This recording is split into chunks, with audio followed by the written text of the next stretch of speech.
o jiu-jitsu nos Emirados Árabes é uma matéria obrigatória em todas as escolas do governo. A gente vai entrar, né? Você vai falar um pouco do seu método, da sua nova escola. Hoje tem mudado, a gente vê muitos nomes como você trabalhando, como o Cavaca com a gente, muitos nomes que estão fazendo um trabalho bom, sendo reconhecidos pelo trabalho e ganhando de acordo no meio do jiu-jitsu. Mas, infelizmente, ainda no Brasil, pela maioria das pessoas, ainda não é muito valorizado, né? Uma coisa que eu falo muito aqui no podcast, eu falei com outras pessoas, cara, às vezes a pessoa tem um diploma, nível superior, pô, beleza, você passou 5 anos para ter aquela formação, às vezes você faz uma pós, um mestrado e tal. Cara, faixa preta de jiu-jitsu levou 10 anos para pegar aquela faixa, às vezes. Lógico que pode ter menos, hoje em dia, às vezes, muito menos, porque o cara ganhou um mundial e tal, às vezes, por competições, mas quanto o cara não aprendeu, né? E às vezes essa faixa preta, ela não é tão valorizada. E aí é um tema que eu acho que você tem autoridade para falar, porque você ficou 13 anos morando no Emirados Árabes. Também. Qual é a diferença lá para o Brasil, em questão de valorização do jiu-jitsu como parte da educação? Bom, vamos lá. Assim, eu acredito que no Brasil é valorizado, né? Não acredito nessa desvalorização que se tem, mas tentar encaixar melhor o meu raciocínio. Assim, não o cara precisa se colocar no mercado e eu acho que pode ser uma coisa meio que contra-intuitiva, mas eu acho que a valorização às vezes não é do próprio profissional, ele não se valoriza enquanto profissional. Então, enquanto o profissional não se valorizar enquanto profissional, não vai ter valorização dos outros. Né? A questão do cara, o cara aceita qualquer aluno, por exemplo, o cara ficou lá na academia X, fez um monte de merda, não pagou e tal, aí sai da academia X, vai para outra academia recebe, trata bem, sem procurar saber o que houve, né? Então aí professor que, aceita ganhar qualquer coisa, né? Então, assim, eu acho que o passo para a valorização é a autovalorização. O cara tem que se valorizar. E, obviamente, ele tem que se valorizar e ele precisa também estar apto a entregar, né? Ele tem que estar treinado, ele tem que, estar com as documentações em dia, né? Então, isso é importante, né? Não adianta ele se valorizar se ele não tem valor. Entende? Deixa eu só fazer que eu falei de valor, lógico que essa parte que você está falando, com certeza eu concordo 100%, que muitos professores, eles realmente não se dão o valor, né? Que nem você falou, às vezes a academia não é estruturada, tem diversos pontos que você vai, para você atingir um público que vai valorizar o seu trabalho como mas eu falei mais de valor no sentido assim, como parte da educação, que no Brasil, infelizmente, ainda é muito visto como assim, o jiu-jitsu ainda tem muita gente que tem aquela imagem que é do cara brigão, é do cara indisciplinado. Então, aí eu entrar nesse aspecto agora, tipo assim, o que partiu da valorização nos Emirados Árabes é do governo, né? O jiu-jitsu nos Emirados Árabes é uma matéria obrigatória em todas as escolas do governo. Então, essa valorização veio de cima para baixo. Compreende? Então, assim, o jiu-jitsu é uma matéria obrigatória em todas as escolas do governo nos Emirados Árabes. Antes era só em Abu Dhabi, hoje são em todos os outros Emirados também.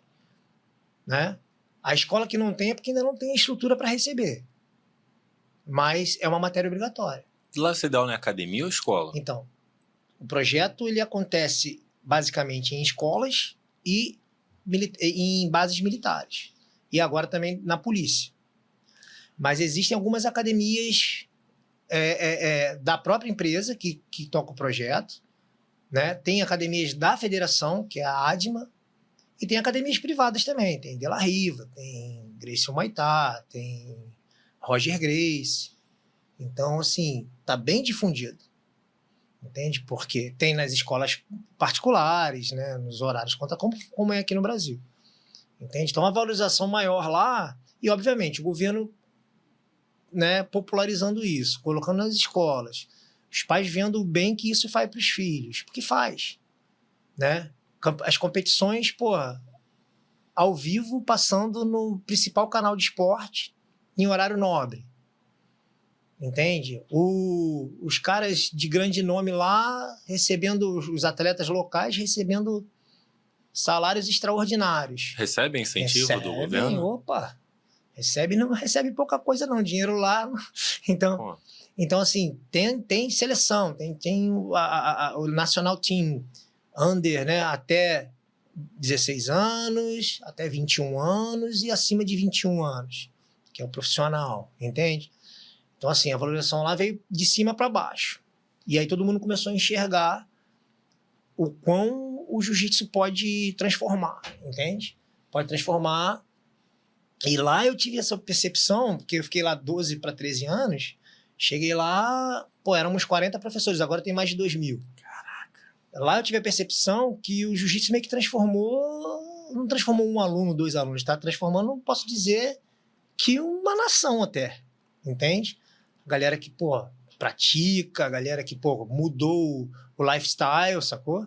E uma nação que tá prosperando muito, né, cara? Sim. É bom dizer isso, que assim, eu nunca fui, mas o que eu escuto falar das pessoas, até que eu tenho contato do jiu-jitsu assim, que é outra realidade. Você anda lá, as pessoas não estão jogando lixo na rua. Não. As pessoas não estão fazendo essas coisas que a gente tá acostumado a ver no Brasil, assim, como às vezes uma desordem, né, um comportamento... Que a pessoa tem disciplina, a pessoa é a base dela, ela aprende aquilo ali desde cedo. Sim, então, lá é um país novo, né? Lá, se eu não me engano, agora, sei lá, talvez não tem 60 anos. Um país novo. Então, muito pequeno também. Com 12, 11 milhões de habitantes, sendo que 1 a 2 milhões são locais, o restante são estrangeiros, né? São estrangeiros. Então, lá tem um controle também muito grande. Lá, pô, lá você não tem espaço para bagunça. Não vou dizer que não tem. Não vou dizer que lá é perfeito, entende? Mas lá, esse sentimento de comunidade, porra, né? Não vou jogar lixo no chão que vai fazer mal pro todo, pô. Vai fazer mal pro todo. Mas, por outro lado, também, se você jogar lixo no chão e for pego pela câmera, você é multado. Entende? Então, assim... Então, tudo isso anda em conjunto. Mas eu digo que você vê que a população tem uma disciplina diferente, né? Tem um pensamento Então, é o que eu tô te diferente, que falando. dentro do jiu-jitsu você pega muito isso, né? Eles estão investindo realmente na arte marcial, tanto que a federação de lá tá crescendo muito, né, cara? A federação lá é, pô... Enorme, né?